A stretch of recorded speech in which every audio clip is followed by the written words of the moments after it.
In ancient Egypt, the children of Israel suffered under the heel of a god king.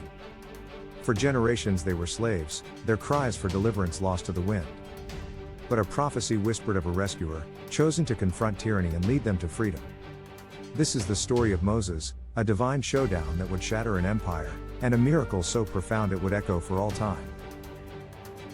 For 400 years, the Israelites had been enslaved in Egypt.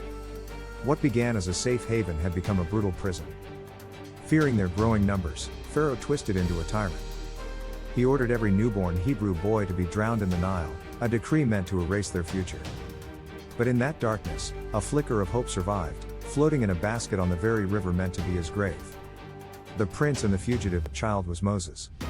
In a stunning twist, he was found by Pharaoh's own daughter and raised a prince of Egypt.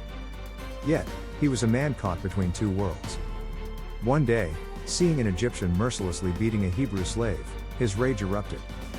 He struck the Egyptian down, a single act that changed his destiny. The prince of Egypt became a wanted fugitive, fleeing across the desert to Midian where he lived as a shepherd for 40 years, trying to outrun his past. Section 2, The Call to Adventure, The Burning Bush. One day, on the remote slopes of Mount Horeb, Moses witnessed an impossibility, a bush, engulfed in flames, yet not consumed. From the fire, God called to him, declaring he had seen the misery of his people and Moses was to be his instrument.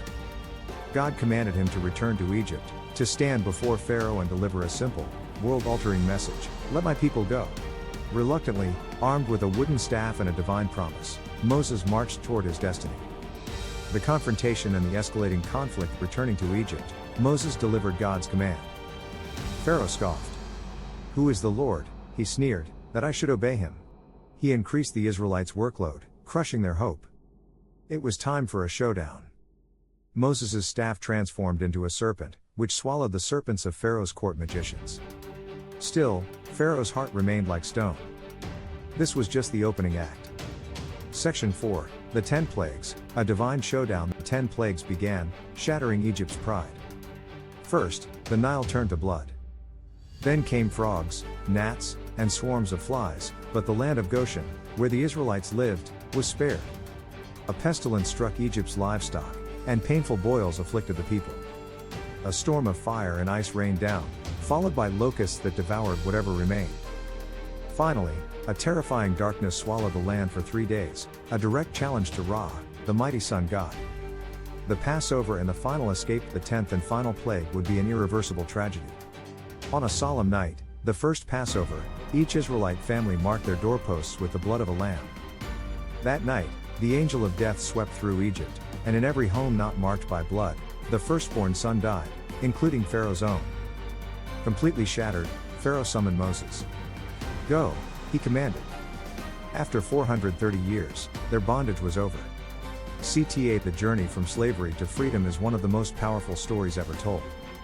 The climax at the Red Sea, but their freedom was not yet secure. As the Israelites camped by the Red Sea, Pharaoh's grief twisted into rage. He mustered his army and thundered after them. The Israelites were trapped.